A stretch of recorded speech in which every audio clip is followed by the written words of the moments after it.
அஸ்ஸலாமு அலைக்கும் வரஹ்மத்துல்லாஹி வபரகாத்துஹு. அல்ஹம்துலில்லாஹி ரப்பில் ஆலமீன். வஸ்ஸலாத்து வஸ்ஸலாம் அலா அஸ்ரஃபில் அம்பியாயி முர்சலீன் நபியனா முஹம்மத் வ ஆலிஹி வசாபிஹி அஜ்மாயின். அம்மாபாத். கண்ணியத்துக்குரிய எல்லாம் வல்ல அல்லாஹு ஜல்லதானு தாலாவின் நல்லடியார்களே, அன்பிக்கினிய சகோதர சகோதரிகளே, பிரமத அன்பர்களே, நண்பர்களே, உங்கள் அனைவரின் மீதும் ஏக இறைவனுடைய சாந்தியும் சமாதானமும் என்றென்றும் நிலவ பிரார்த்திப்பதோடு நான் சங்கை அப்துல் அஜீஸ். அல்லாஹ்வுடைய அருளால் அனைவரும் நலமாக இருப்பீர்கள் என்று நம்புகிறேன். அல்ஹம்துலில்லாஹ். எல்லா புகழும் அல்லாஹ்வுக்கு. இது திருமறை குர்ஆன் இறைவேதம் என்பதற்கான அறிவியல் சான்றுகள் தொடராக நம்ம பார்த்து வருகிறோம். அறிவியல் சான்றுகள் பாகம் 23. பல இருள்கள். கடலின் மேற்புறத்தில் மட்டுமின்றி கடல் ஆழத்திலும் பேரலைகள் ஏற்படுகின்றன என்று திருமறை குர்ஆன் 24வது அத்தியாயம் 40வது வசனத்தில் அல்லாஹ் சொல்லி காட்டுகிறான். அதாவது ஆழ்கடலில் உள்ள பல இருள்களை போன்றது ஒரு அலை அதை மூடுகிறது. அதற்கு மேலே மற்றொரு அலை, அதன் மேலே மேகம். ஒன்றுக்கு மேல் ஒன்றாக பல இருள்கள். அவன் தனது கையை வெளிப்படுத்தும் போது அதை கூட அவனால் பார்க்க முடியாது. அல்லாஹ் யாருக்கு ஒளியை ஏற்படுத்தவில்லையோ அவனுக்கு எந்த ஒளியும் இல்லை என்று அல்லாஹ் ரப்புல் ஆலமீன் சொல்லி காட்டுகிறான்.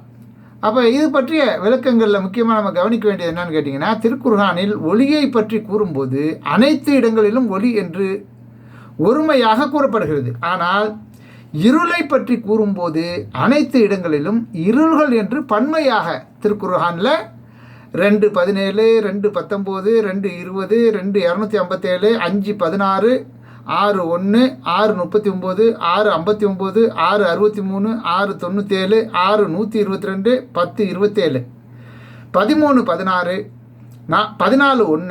14:5, 17:78, 21:87, 24:40, 27:63, 33:43, 35:20, 39:6, 59:7, 57:9, 65:11 இவை அனைத்து வசனங்கள்லையும் இருள் என்று ஒருமையாக பேசுவதை மக்கள் வழக்கமாக கொண்டிருக்கும் போது, மக்களின் பேச்சு வழக்கிற்கு மாற்றமாக பன்மையாக கூறியிருப்பதில் மிகப்பெரிய அறிவியல் உண்மை ஒளிந்து கிடக்கின்றது. ஒளியை ஒரே நிறத்தில் நாம் பார்க்கும்போது, ஒளியை ஒரே நிறத்தில் நாம் பார்த்தாலும் அது 7 வண்ணங்களின் தொகுப்பாகும். இந்த வண்ணங்களின் ஊடுருவும் ஆற்றல் ஒன்றுக்கொன்று வேறுபட்டதாகவும் இருக்கின்றது. உதாரணமாக, சூரியனிலிருந்து வரும் ஒளியில் அனைத்து நிறங்களும் உள்ளன. ஒவ்வொரு நிறத்திற்கும் ஒரு அலை நீளம் உண்டு. அலை நீளம் குறைவாக உள்ள ஒளி ஊடகத்தினால் அதிகமாக நிலம் குறைவாக உள்ள ஒளி ஊடகத்தினால் அதிகமாக சிதறடிக்கப்படுகிறது. அலை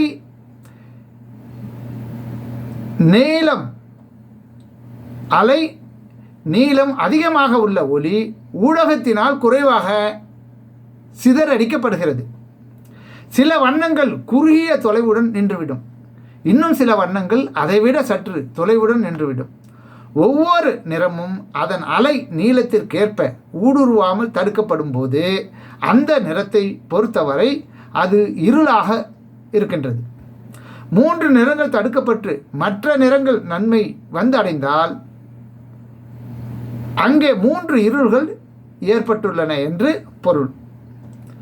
ஒரு அறிவிப்பு பலகையில் சிவப்பு, மஞ்சள், நீலம் 3 நிறங்களில் எழுதப்பட்டிருப்பதாக வைத்துக்கொள்வோம்.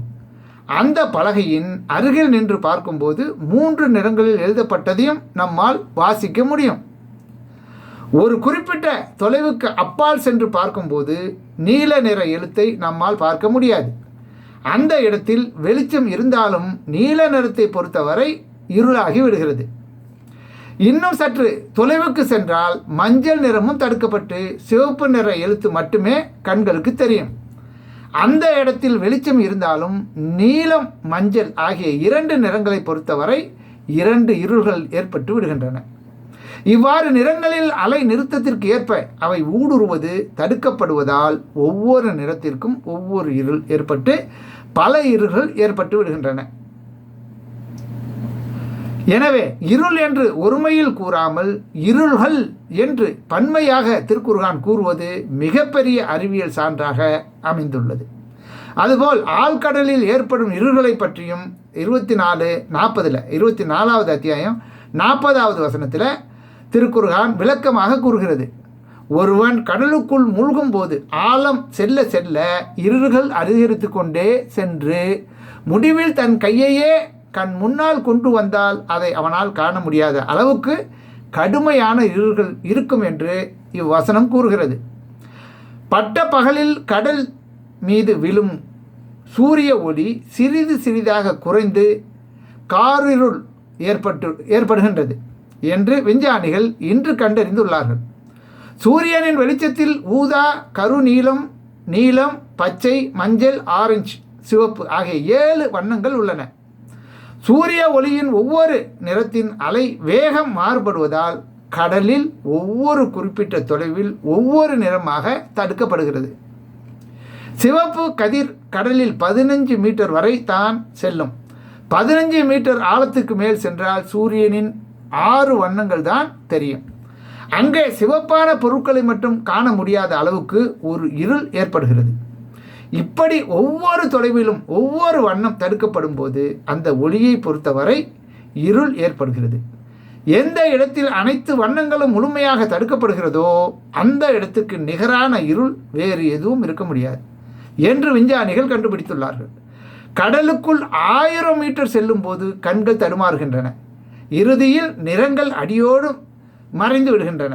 பூமியில் மேற்பரப்பில் வரும் இரவுகளை என்னால் கருப்பு என்று கூற முடியாது. அந்த அளவுக்கு இருளை கடல் அடைந்து விடுகிறது என அமெரிக்க ஆய்வாளர் பீப் என்பவர் கூறுகிறார்.